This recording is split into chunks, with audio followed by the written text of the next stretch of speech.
Hello guys, welcome back to my YouTube channel. Please channel को subscribe, like and share कीजिए। आज हम देखेंगे समीक्षा अधिकारी, सहायक समीक्षा अधिकारी पुनर्परीक्षा 2016 से संबंधित जीएस के प्रश्न को। चलिए प्रारंभ करते हैं। इसमें एंशिएंट हिस्ट्री के टॉपिक से क्वेश्चन नहीं आए, तो केवल मध्यकालीन इतिहास से आए। देखिएगा क्या क्या पूछा गया है। पहले हम देख लेते हैं क्या पढ़ रहे हैं। मिडिवल हिस्ट्री यानी मध्यकालीन इतिहास, इसका टॉपिक क्या है? दिल्ली सल्तनत। कौन सा टॉपिक है? दिल्ली सल्तनत। पहला क्वेश्चन क्या है? दिल्ली सल्तनत के किस शासक ने अपने आप को खलीफा घोषित कर दिया था? क्वेश्चन पहला क्या है? दिल्ली सल्तनत के किस शासक ने अपने आप को खलीफा घोषित कर दिया था? तो ये किसने किया था? मुबारक खिलजी ने। विकल्प इसलिए नहीं सारे पढ़ रहे हैं क्योंकि विकल्प पढ़ेंगे तो फिर वीडियो ज़्यादा लंबी हो जाएगी। तो यहाँ पर दिल्ली सल्तनत के किस शासक ने अपने आप को, और एक चीज़ और, इस जो भी क्लासेस चलती हैं उसकी पीडीएफ प्राप्त करने के लिए लिंक में दिए गए टेलीग्राम चैनल को फॉलो कीजिए, आपको डेली नोट्स मिलते रहेंगे। तो दिल्ली सल्तनत के किस शासक ने अपने आप को खलीफा घोषित कर दिया था? मुबारक खिलजी ने। कुतुबुद्दीन मुबारक खिलजी दिल्ली सल्तनत के खिलजी वंश का शासक था और यह शिहाबुद्दीन उमर की हत्या किया था, जो सल्तनत काल का ऐसा करने वाला एकमात्र शासक था। मुबारक खिलजी की उपाधियाँ अल इमाम, उल इमाम, खिलाफत उल ला, खलीफतुल्लाह थी। तो यहाँ पर जैसे बता रहा है कि जो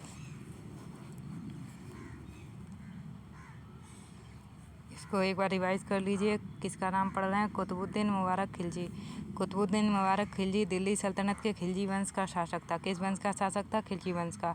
और यह शिहाबुद्दीन उमर की हत्या किया था। किसकी हत्या की है? कुतुबुद्दीन मुबारक खिलजी ने शिहाबुद्दीन उमर की, जो सल्तनत काल का ऐसा करने वाला एकमात्र शासक था। मुबारक खिलजी की उपाधियाँ क्या क्या थी? अल इमाम, उल इमाम, खिलाफत उल लाह, खलीफतुल्लाह। अल इमाम, उल इमाम, खलीफतुल्लाह। तो इसका कार्यकाल जब हम देखेंगे तो इसका कार्यकाल 1316 से 1320 तक रहा है और इसे नग्न स्त्री पुरुषों की संगत पसंद थी। इसी कारण वह कभी कभी दरबार में स्त्री का वस्त्र पहनकर आ जाता था। मुबारक खिलजी ने अलाउद्दीन खिलजी के द्वारा शुरू किया गया बाजार नियंत्रण को समाप्त कर दिया था।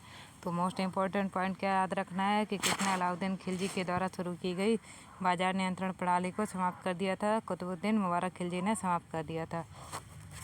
क्वेश्चन नंबर 2 मुगल साम्राज्य से संबंधित है। क्वेश्चन नंबर 2 मुगल साम्राज्य से संबंधित है और इसमें क्या पूछा गया है कि निम्नलिखित युद्धों को कालक्रम के अनुसार व्यवस्थित कीजिए। तो पहला है कन्नौज का युद्ध, दूसरा है चंदेरी का, तीसरा तालीकोटा का, चौथा चौसा का युद्ध। अगर हमने सारे पढ़े होंगे तो हमें याद होंगे कि कन्नौज का युद्ध कब हुआ था? तो कन्नौज का युद्ध हुआ था 1540 में। कब हुआ है? 1540 में हुआ है कन्नौज का युद्ध। और चंदेरी का युद्ध कब हुआ है? चंदेरी का युद्ध हुआ है 1528 में। और तालीकोटा का युद्ध 1565 में हुआ है। चौसा का युद्ध कब हुआ है? 1539 में। तो इसको एक बार जब क्रम में लगाएंगे तब हम देखेंगे सबसे पहले कौन सा युद्ध आएगा। सबसे पहले आएगा चंदेरी का युद्ध, यानी पहले आएगा चंदेरी का युद्ध।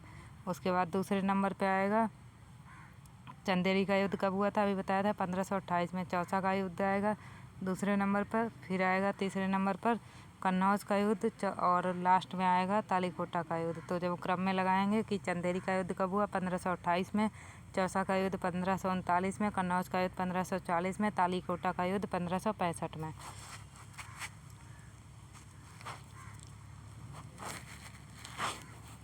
क्वेश्चन नंबर 3 हल्दी घाटी के युद्ध में महाराणा प्रताप के अलावा राजपूत सेना का सेनापति कौन था? तो यहाँ पर क्या पूछा है कि हल्दी घाटी के युद्ध में महाराणा प्रताप के अलावा राजपूत सेना का सेनापति कौन था? तो ये था, ये क्वेश्चन शायद लग रहा है रिपीट हुआ है क्योंकि इससे पहले जब क्वेश्चन देखे थे उसमें भी क्वेश्चन पूछा गया था।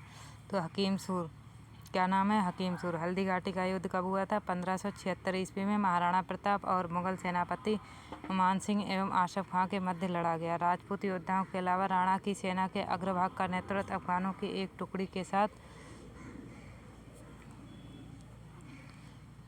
हकीम खान सूर कर रहा था। राणा की सेना में भीलों की भी एक छोटी टुकड़ी शामिल थी। यह राणा के मुगलों के साथ आमने सामने की आखिरी लड़ाई थी। आगे चलकर राणा ने छापामार युद्ध का सहारा लिया।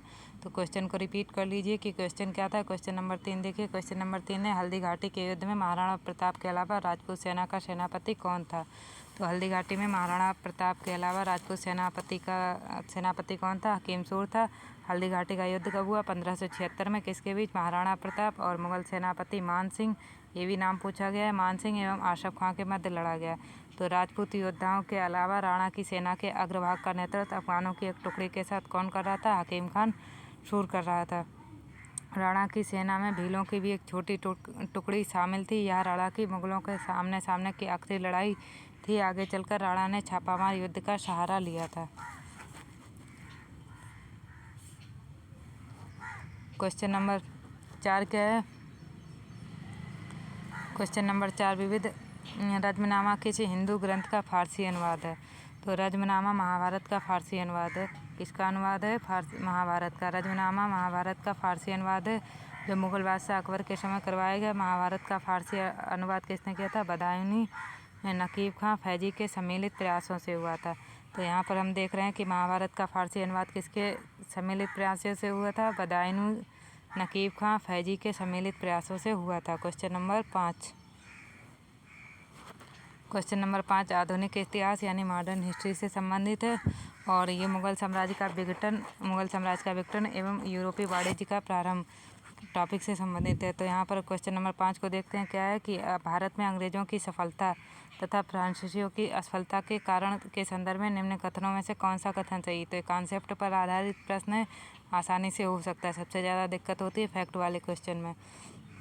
तो पहला कथन क्या है कि अंग्रेजों को बंगाल विजय से अपार धन एवं जनशक्ति का मिलना। दूसरा है अंग्रेजों की बेहतर नौसैनिक ताकत। तो पहला क्वेश्चन क्या है कि पहला कथन है अंग्रेजों को बंगाल विजय से अपार धन एवं जनशक्ति का मिलना। दूसरा कारण था अंग्रेजों की बेहतर नौसैनिक ताकत। तो इसके दोनों कथन सही होंगे कि भारत में अंग्रेजों की सफलता तथा फ्रांसीसियों की असफलता के कारणों में अंग्रेजों को बंगाल विजय के बाद जो बक्सर का युद्ध हुआ था, आपने पढ़ा होगा 1764 में, तो बंगाल विजय के बाद अपार धन एवं जनशक्ति का मिलना तथा अंग्रेजों की बेहतर नौसैनिक ताकत का होना प्रमुख था। इसके अतिरिक्त फ्रांसीसियों को असफलता में ऑस्ट्रिया का उत्तराधिकार युद्ध ने भी प्रमुख भूमिका का निर्वहन किया था, क्योंकि इस युद्ध के समय फ्रांस की नौसेना शक्ति का ह्रास हो गया था। अगला जो टॉपिक है,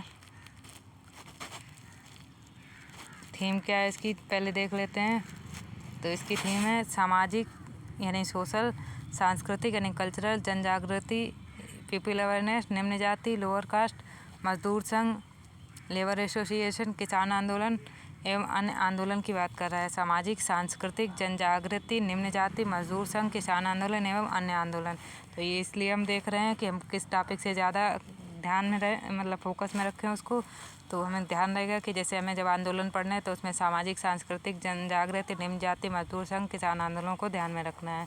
तो यहाँ पर जैसे पूछा गया रंपा विद्रोह, मैच करना है सूची को। रंपा विद्रोह 1859 से 60, पावना किसान विद्रोह 1879 से 80, बंगाल नील विद्रोह 1860 से 63, जयंतिया विद्रोह 1873 से 76। तो जब हम इसको मैच करेंगे तो एक बार देखते हैं मैच। जैसे जो हमारा रंपा विद्रोह है, रंपा विद्रोह कब हुआ था? रंपा विद्रोह हुआ था 1879 से 80। रंपा विद्रोह कब हुआ है? 1879 से 80 में हुआ है। फिर है पावना किसान विद्रोह 1873 से 76 में हुआ है। बंगाल नील विद्रोह इजी है बिल्कुल, 1859 से 60 में हुआ है। जयंतिया विद्रोह कब हुआ है? 60 से 63 में। एक बार रिवाइज कर लीजिए। रंपा विद्रोह 1879 से 80, पावना किसान विद्रोह 1873 से 76, बंगाल नील विद्रोह 1859 से 60 और जयंतिया विद्रोह 1860 से 63।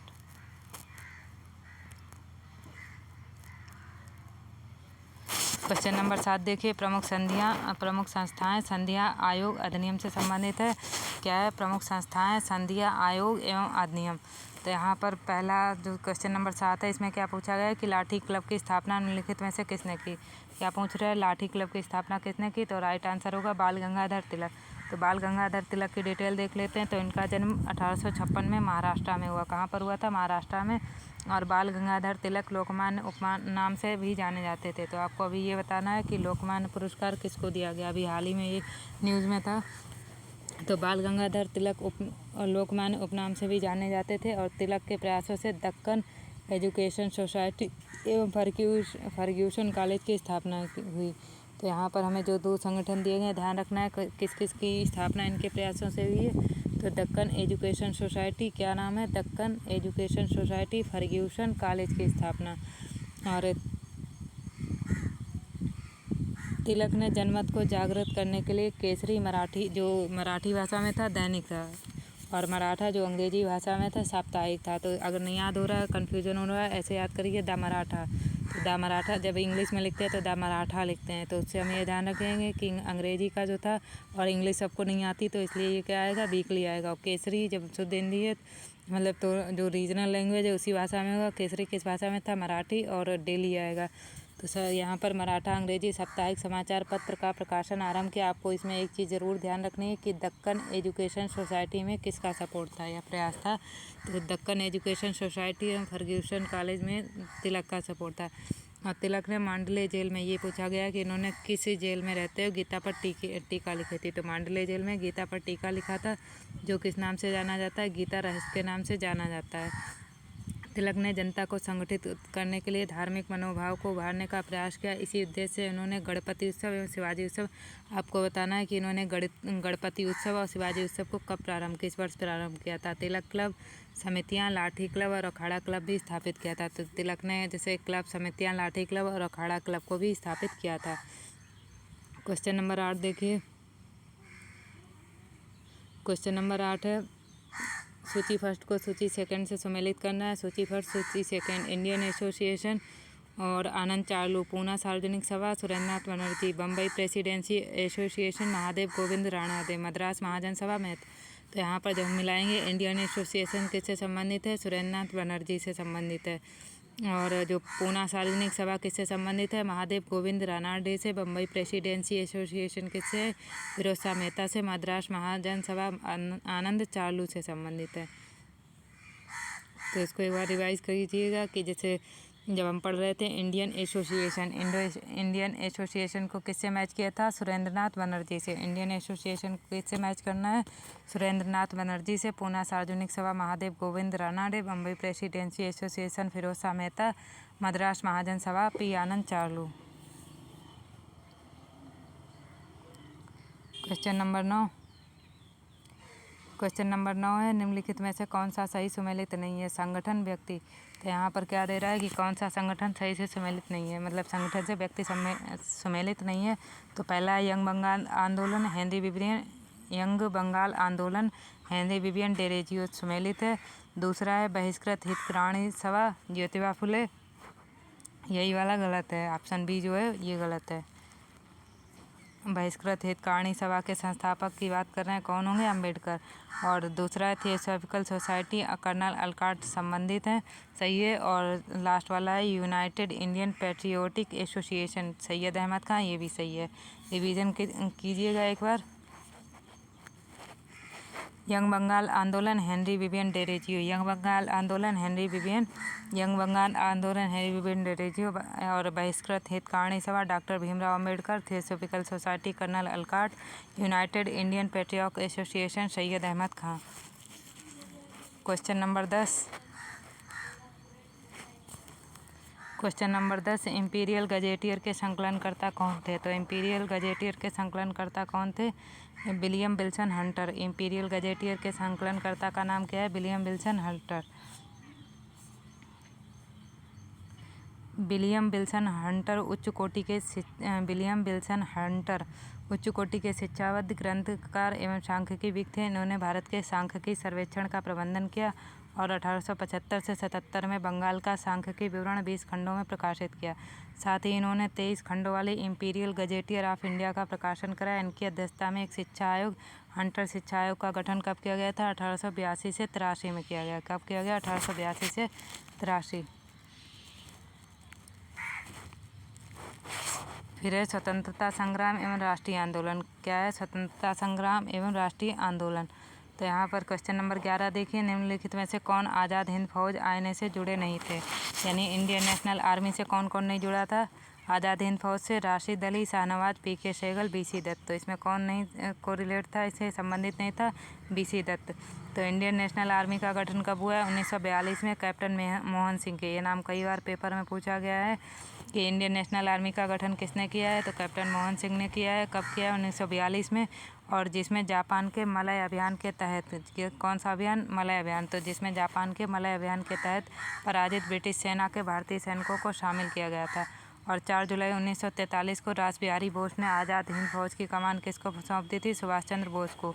और 21 अक्टूबर 1943 को सुभाष चंद्र बोस ने सिंगापुर में स्वतंत्र भारत की अस्थायी सरकार आज़ाद हिंद फौज का गठन किया गया। अगर एग्जाम में ये पूछा जाए कि सिंगापुर में सुभाष चंद्र बोस ने आज़ाद हिंद फौज का गठन कब किया तो यहाँ पर होगा 21 अक्टूबर 1943। लेकिन इंडियन नेशनल आर्मी का गठन कब हो रहा है? 1942 में। किसके द्वारा? कैप्टन मोहन सिंह के द्वारा। आज़ाद हिंद फौज से कौन से? तो राशिद अली संबंधित थे। राशिद अली, शहनवाज, पीके सहगल, गुरुबख्श सिंह आदि संबंधित है। बीसी दत्त का संबंध जब हम पूछेंगे, बीसी दत्त का संबंध किससे? रॉयल नेवी विद्रोह से था। इसको रिवाइज कर लीजिए क्योंकि इसमें फैक्ट ज़्यादा दिए गए हैं। इंडियन नेशनल आर्मी का गठन कब किया गया? 1942 में। और किसके द्वारा? कैप्टन मोहन सिंह के द्वारा, जिसमें जापान के मलय अभियान के तहत पराजित ब्रिटिश सेना के भारतीय सैनिकों को शामिल किया गया था। 4 जुलाई 1943 को रासबिहारी बोस ने आज़ाद हिंद फौज की कमान किसको सौंप दी थी? सुभाष चंद्र बोस को सौंप दी। 21 अक्टूबर 1943 को सुभाष चंद्र बोस ने सिंगापुर में स्वतंत्र भारत की अस्थायी सरकार आज़ाद हिंद फौज का गठन किया। आज़ाद हिंद फौज से राशिद अली, शहनवाज, पीके सहगल, गुरुबख्श सिंह आदि जुड़े थे। और बीसी दत्त का संबंध किससे था? रॉयल नेवी विद्रोह से था। क्वेश्चन नंबर 12 देखिए। क्वेश्चन नंबर 12 है 1942 के भारत छोड़ो आंदोलन के बारे में निम्नलिखित में से कौन सा कथन सही नहीं? क्वेश्चन नंबर 12 1942 के भारत छोड़ो आंदोलन के बारे में कौन सा कथन सत्य नहीं है? तो इसमें जैसे इसका नेतृत्व महात्मा गांधी के द्वारा किया गया। दूसरा है कि कांग्रेस को एक असंवैधानिक संस्था घोषित किया गया। तीसरा, यह एक अहिंसक आंदोलन था। तो और यह एक स्वतः स्फूर्त आंदोलन था। तो इसमें इसका आंसर नहीं दिया गया। क्यों नहीं दिया गया? इसके डिटेल को एक बार चेक करते हैं कि भारत छोड़ो आंदोलन 9 अगस्त 1942 को शुरू हुआ था। यह आंदोलन अहिंसक नहीं था। और यहाँ पर क्या दिया गया कि यह एक अहिंसक आंदोलन था। तो ये गलत हो गया। जो ऑप्शन सी है क्या हो गया? गलत। ये क्या था? एक अहिंसक आंदोलन नहीं था। सरकारी आकलनों के अनुसार इस आंदोलन के पहले सप्ताह में 250 से अधिक रेलवे स्टेशनों को नष्ट कर दिया गया। 150 थानों पर हमला हुआ जिसमें अत्यधिक हिंसा हुई थी। आंदोलन के पूर्व ही महात्मा गांधी समेत सभी बड़े नेताओं को गिरफ्तार कर लेने के कारण यह आंदोलन स्वतःस्फूर्त बन गया था।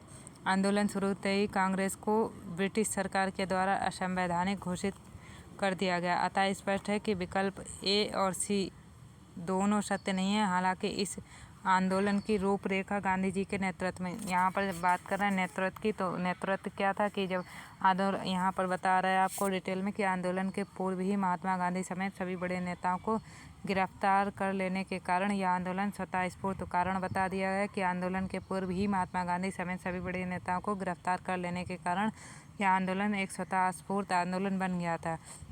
तो यहाँ पर ये गलत हो गया कि इसका नेतृत्व महात्मा गांधी के द्वारा किया गया। हाँ, इसको ये बोल सकते हैं कि इस आंदोलन की रूपरेखा किसके नेतृत्व में बनी थी? गांधी जी के नेतृत्व में बनी। क्वेश्चन नंबर देखिए 13। निम्नलिखित घटनाओं पर विचार कीजिए तथा उन्हें कालक्रम में व्यवस्थित कीजिए। जैसे है क्रिप्स, पहला है क्रिप्स प्रस्ताव, दूसरा अगस्त प्रस्ताव, तीसरा है बेबेल योजना, चौथा है CR फार्मूला। तो इसमें हमें घटनाओं को क्या करना है? क्रम में लगाना है। अगस्त प्रस्ताव कब आया था? 1940 में। आपको इसकी डेट बतानी है कि अगस्त प्रस्ताव की डेट क्या है। अगस्त प्रस्ताव 1940। क्रिप्स प्रस्ताव कब आया? 1942 में आया था। CR फार्मूला 1944 में। बेबेल योजना की डेट बतानी है, कब आई थी? 1945 में। अगस्त प्रस्ताव 1940 में, क्रिप्स प्रस्ताव 1942 में आया था, CR फार्मूला 1944 में और बेबेल योजना 1945 में। अगस्त प्रस्ताव कब है? एक बार क्वेश्चन के पैंथर से इसको देखिए। अगस्त प्रस्ताव 1940 में और क्रिप्स प्रस्ताव 1942 में, CR फार्मूला 1944 में, बेबेल योजना 1945 में।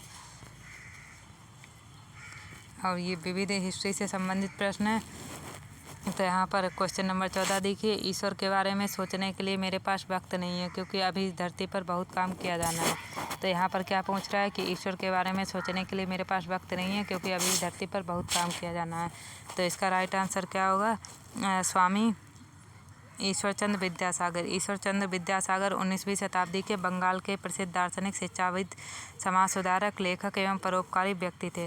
तो यहाँ पर हम ये देख लेते हैं कि जो ईश्वरचंद्र विद्यासागर कहाँ के दार्शनिक, शिक्षाविद, समाज सुधारक, लेखक एवं परोपकारी व्यक्ति थे? तो ये बंगाल के थे। और इनके बचपन का नाम ईश्वरचंद्र बंदोपाध्याय था। इनके बचपन का नाम क्या था? ईश्वरचंद्र बंदोपाध्याय। संस्कृत भाषा और दर्शन में विद्वान होने के कारण इन्हें विद्यासागर की उपाधि दी गई। इनके प्रयासों से ही विधवा पुनर्विवाह एक्ट 1856 पारित हुआ था। और इन्होंने ही बोला था कि ईश्वर के बारे में सोचने के लिए मेरे पास वक्त तक नहीं है क्योंकि इस धरती पर बहुत काम किया जाना है। क्वेश्चन नंबर 15 देखिए। क्वेश्चन नंबर 15 है निम्नलिखित घटनाओं पर विचार कीजिए। पहला क्या है, क्लाइव का पुनः भारत अभियान। पहला क्या है, क्लाइव का पुनः भारत अभियान। दूसरा, इलाहाबाद की संधि। तीसरा, बक्सर का युद्ध। चौथा, वारेन हेस्टिंग का भारत का गवर्नर बनना। तो जब हम इसको सीरीज में देखेंगे, बक्सर का युद्ध कब हुआ था, 22 अक्टूबर 1764 को। बक्सर का युद्ध 22 अक्टूबर 1764 को। क्लाइव का पुनः भारत आगमन कब हुआ था, 1765 में हुआ था। इलाहाबाद की संधि हुई थी 16 अगस्त 1765 को। और वारेन हेस्टिंग का भारत का गवर्नर कब बना, 1773 में। तो बक्सर का युद्ध कब स्टार्ट हुआ है, 22 अक्टूबर 1764। क्लाइव का पुनः भारत आगमन 1765। इलाहाबाद की संधि 16 अगस्त 1765। वारेन हेस्टिंग का भारत का गवर्नर बनना 1773। क्वेश्चन नंबर 16 देखिए। सूची फर्स्ट को सूची सेकंड से सुमेलित करना है। तो यहाँ पर जैसे इलाहाबाद की संधि, पहला है इलाहाबाद की संधि, दूसरा है एल्खा चापल की संधि, तीसरा है ला बुर्दानश द्वारा मद्रास पर अधिकार, चौथा है डुप्ले की पदच्युति। तो यहाँ पर जब मैच करेंगे, अभी हमने पढ़ा था कि इलाहाबाद की संधि कब हुई थी, 16 अगस्त 1765 को। एक 12 अगस्त को भी हुई है, वो भी ध्यान रखिएगा। तो इलाहाबाद की संधि कब हुई है, 16 अगस्त 1765 को हुई थी। तो इसका जब मैच करेंगे, ये 1765। दूसरा, एल्खा चापल की संधि कब हुई थी, तो 48 में हुई, जो कर्नाटक युद्ध हुआ था उससे संबंध, 48 में हुई थी यहाँ पर एल्खा चापल की संधि। और ला बुर्दनाशे के द्वारा मद्रास पर अधिकार कब किया गया था, तो ये 1746 में किया गया था। और डुप्ले की पदच्युति कब हुई थी, तो ये हुई थी 1754 में। डुप्ले की पदच्युति कब हुई थी, 1754 में। Question number 17। क्वेश्चन नंबर 17 है, निम्नलिखित घटनाओं को उनके कालक्रम में लगाना है। जैसे पहला है गांधी इरविन समझौता, दूसरा पूना पैक्ट, तीसरा है पूर्ण राष्ट्रीय स्वतंत्रता की घोषणा, चौथा है सविनय अवज्ञा आंदोलन। तो गांधी इरविन समझौता कब हुआ था, 5 मार्च 1931 को। और पूना एक्ट कब हुआ था, 24 सितंबर 1932 को। पूर्ण राष्ट्रीय स्वतंत्रता की घोषणा कब हुई थी, तो शायद 31 दिसंबर 1929 को हुई थी। सविनय अवज्ञा आंदोलन 1930 में था। तो इसको एक बार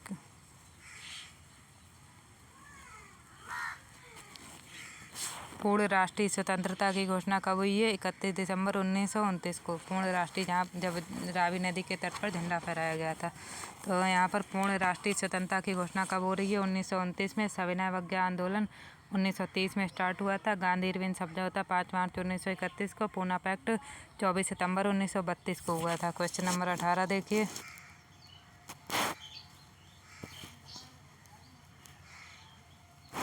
क्वेश्चन नंबर 18 है, निम्नलिखित में से कौन सा एक सही सुमेलित है। यहाँ पर क्या पूछ रहा है, कौन सा एक सही सुमेलित है। सहकारिता आंदोलन MK Gandhi, Etawah pilot project Albert मायर, तीसरा है अधिक अन्न उपजाऊ अभियान JL नेहरू, चौथा है सेवाग्राम प्रोजेक्ट विनोबा भावे। तो इसमें सही सुमेलित पूछा गया। सही सुमेलित क्या है, Etawah pilot project. Etawah pilot project से कौन संबंधित है, अल्बर्ट मायर।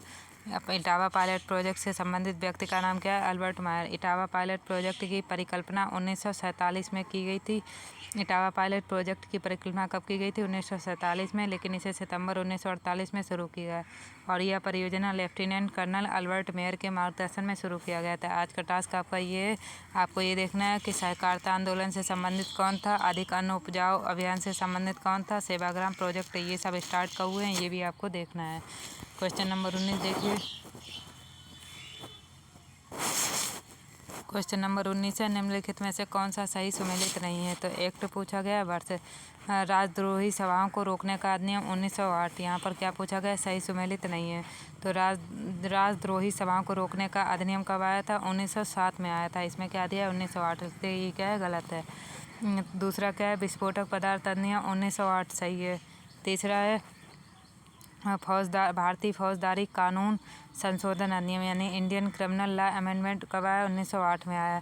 और newspaper incentive to offence act, समाचार पत्र अपराधों के लिए प्रोत्साहन अधिनियम 1908। इसको अलग नोट करके याद कर लीजिए, ज़्यादा सही रहेगा, क्योंकि जनरल क्वेश्चन में नहीं आ रहा है।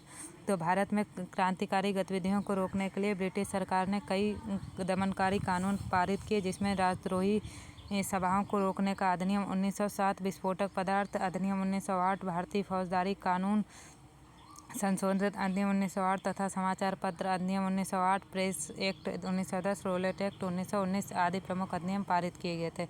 इसको एक बार रिवीजन जरूर कर लीजिएगा क्वेश्चन नंबर 19 को। अगला है भारत का भूगोल।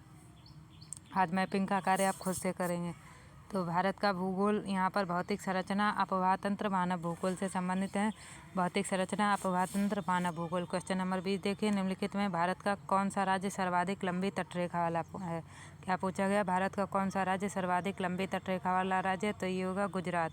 तो भारत की सबसे लंबी तटरेखा वाला राज्य गुजरात है। गुजरात की 1600 किलोमीटर लंबी समुद्री तटरेखा कार्गो की मात्रा के हिसाब से कांडला जो भारत का सबसे बड़ा बंदरगाह है। इसका आपको नया नाम बताना है। आंध्र प्रदेश के तटरेखा की लंबाई 974 किलोमीटर है। इसके बाद तमिलनाडु देश का तीसरा सबसे बड़ा समुद्री तटीय रेखा वाला राज्य है। तो यहाँ पर जब हम क्रम में लगाएंगे, सबसे अधिक सीमा किसकी लंबी है? गुजरात की। उसके बाद दूसरे नंबर पे आंध्र प्रदेश, तीसरे नंबर पे कौन आ रहा है? तमिलनाडु। क्वेश्चन नंबर 21, निम्नलिखित में से शैल समूहों में कौन भारत में अधिकतम मात्रा में कोयला प्रदान करता है? ये सभी को पता होगा कि गोंडवाना जो सिस्टम है या समूह है, उससे हमें कोयला प्राप्त होता है। तो भारत में पाया जाने वाला 98% कोयला गोंडवाना क्रम की चट्टानों से ही पाया जाता है। और गोंडवाना क्रम की चट्टानों में मुख्यतः किस प्रकार का कोयला पाया जाता है? बिटुमिनस कोयला पाया जाता है। कौन सा? बिटुमिनस कोयला पाया जाता है। इन चट्टानों का निर्माण कार्बोनिफेरस से जुरासिक काल के बीच हुआ था। कार्बोनिफेरस काल के दौरान प्रायद्वीपीय भारत में अनेक दरारों का निर्माण हुआ। इन दरारों के सारे भूमि धंसने से बेसिननुमा गर्तों का निर्माण हुआ। इन्हीं गर्तों में तत्कालीन वनस्पतियों के दबने से और उस पर ताप दाब की प्रक्रिया से कोयले का निर्माण हुआ। वर्तमान में भारत में कोयला दामोदर, सोन, महानदी, गोदावरी आदि नदी घाटियों में पाया जाता है। तो हमें इसमें क्या इंपॉर्टेंट ध्यान रखना है कि गोंडवाना क्रम से हमें कितने % कोयला अचीव? 98%। और गोंडवाना क्रम की चट्टानों में किस प्रकार का मुख्यतः कोयला मिलता है? बिटुमिनस कोयला। और इसका जब टाइम देखेंगे तो कार्बोनिफेरस से लेकर जुरासिक काल के बीच। कार्बोनिफेरस काल के दौरान प्रायद्वीपीय भारत में क्या हुआ? जो कार्बोनिफेरस युग था, कार्बोनिफेरस, तो इसके दौरान प्रायद्वीपीय भारत में अनेक दरारों का निर्माण हुआ। इन दरारों के सारे भूमि धंसने से बेसिननुमा गर्तों का निर्माण हुआ। इन गर्तों में तत्कालीन वनस्पतियों के दबने से उस पर हुई ताप दाब की प्रक्रिया से कोयले का निर्माण हुआ। वर्तमान में भारत में अब नदियाँ अपने को याद रखनी है कि कोयला कहाँ का, जैसे दामोदर हो गया, सोन हो गया, महानदी, गोदावरी। दामोदर, सोन, महानदी, गोदावरी आदि नदी घाटियों में पाया जाता है। क्वेश्चन नंबर 22 देखिए। क्वेश्चन नंबर 22 है, निम्नलिखित राज्य या केंद्र शासित प्रदेश राज्यों में जारवा जनजाति का निवासी स्थान है? तो ये जनरल क्वेश्चन है अंडमान निकोबार से। और इससे पहले ग्रुप में जो जनजातियों का एक पूरा जो पिक है वो आपको सेंड कर दिया गया विद मैप, तो उससे आप याद कर सकते हैं कि जनजातियाँ कौन सी इंडिया में प्रमुख है। तो जारवा भारत के अंडमान निकोबार द्वीप समूह की प्रमुख जनजाति है। जारवा लोगों की त्वचा का रंग काला है, उनका छोटा होता है। अंडमान की जो अन्य जनजातियाँ ओंगे है, कौन कौन सी है? ओंगे, सोम्पेन, सेंटलिनीज। इसमें थोड़ा प्रिंटिंग मिस्टेक आ रही, जिस जगह पर जारवा जनजाति रहती है उसको 1979 में अधिसूचना के द्वारा ट्राइबल रिजर्व एरिया घोषित किया गया था।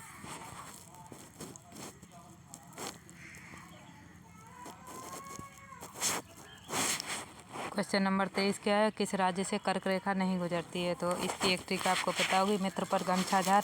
तो यहाँ पर गमछा झार की बात हो रही है, तो इसमें कौन सा होगा? मणिपुर।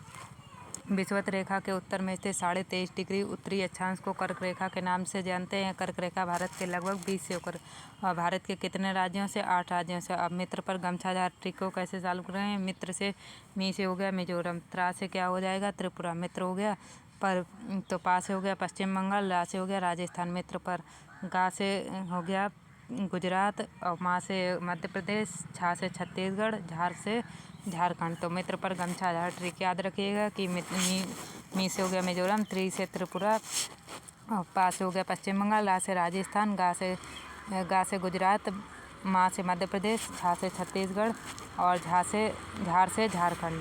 क्वेश्चन नंबर 24 देखिए। क्वेश्चन नंबर 24 है, चित्रकूट जलप्रपात किस नदी पर है? तो ये किस नदी पर है? इंद्रावती नदी पर। चित्रकूट जलप्रपात भारत के छत्तीसगढ़ राज्य के बस्तर जिले में इंद्रावती नदी पर स्थित है और इसकी ऊंचाई 90 फीट है। ऊंचाई नहीं ध्यान रखनी है कि घोड़े की नाल के समान मुख के कारण इस जलप्रपात को भारत का न्यागरा भी कहा जाता है। तो अभी हमने देखा क्वेश्चन में क्या पूछा गया था कि चित्रकूट जलप्रपात किस नदी पर है? इंद्रावती नदी पर है। और ये कहाँ पर है? छत्तीसगढ़ राज्य के बस्तर जिले में। और इसे भारत का न्यागरा क्यों कहा जाता है? तो घोड़े की नाल के समान मुख के कारण इस जलप्रपात को भारत का न्यागरा भी कहा जाता है। Question number 25। क्वेश्चन नंबर 25 है, कुमाई हिमालय किन नदियों के बीच स्थित है? तो इसको मैप में देखना है। आपको कई टास्क दिए हैं, एक तो वो आपको मैप में देखना है कि कर्क रेखा कहाँ से गुजर रही है और दूसरा है कि ये जो हिमालय का डिवीज़न है वो आपको मैप में देखना है। तो कुमाऊं हिमालय किन नदियों के बीच स्थित है, कुमाऊं पूछा गया है, तो यहाँ पर होगा ये सतलज और काली के बीच में। तो हिमालय क्षेत्र को 4 प्रमुख प्रादेशिक भागों में बांटा गया है। यह विभाजन घाटियों के आधार पर किया गया है। तो जब विभाजन की बात करें किस आधार पर किया गया है, घाटियों के आधार पर, और पश्चिम से पूरब। बिल्कुल ईजी है याद करना। पंजाब हिमालय जैसे हमें ध्यान करना है तो सबसे पहले उत्तर में जब जाएंगे प्रमुख नदी कौन है, सिंधु। इधर जब आएंगे पंजाब में सतलज नदी, सीधे याद हो गया कि सिंधु टू सतलज। तो पंजाब हिमालय सिंधु से सतलज नदी के मध्य वाले पर्वतीय भाग को पंजाब हिमालय कहते हैं। हाँ, ये ध्यान रखना है कि इसका विस्तार कहाँ कहाँ है। तो पंजाब हिमालय से हो सकता है पंजाब, इसको हिमाचल प्रदेश में ना ध्यान रखें। तो इसका विस्तार मुख्यतः जम्मू कश्मीर तथा हिमाचल प्रदेश में। दूसरा कुमाऊं हिमालय, तो एक क्रम बनाते जा रहे हैं। पहले हमने सिंधु को सतलज से जोड़ा, अब सतलज को काली से जोड़ेंगे। तो कुमाऊं हिमालय ये क्या है, सतलज और काली नदी के बीच का क्षेत्र। गंगा एवं यमुना नदी का उद्गम इसी क्षेत्र से होता है। तीसरा हिमालय का जो डिवीज़न है, तीसरा डिवीज़न नेपाल हिमालय। यह काली नदी से तीस्ता नदी के बीच स्थित है। इसका अधिकांश हिस्सा नेपाल में है। हिमालय की सबसे ऊंची चोटियाँ इसी भाग में, जैसे माउंट एवरेस्ट, कंचनजंगा। और फिर है असम हिमालय। यह तीस्ता नदी से ब्रह्मपुत्र नदी के बीच फैला है। इस भाग में नामचा बरवा, कुला कांगड़ी चोटियाँ आदि स्थित हैं। तो आज हमारे टोटल 25 प्रश्न हो गए। कल हम इससे आगे के प्रश्नों को देखेंगे। और चैनल को please subscribe, like and share कीजिए। Thanks so much for watching.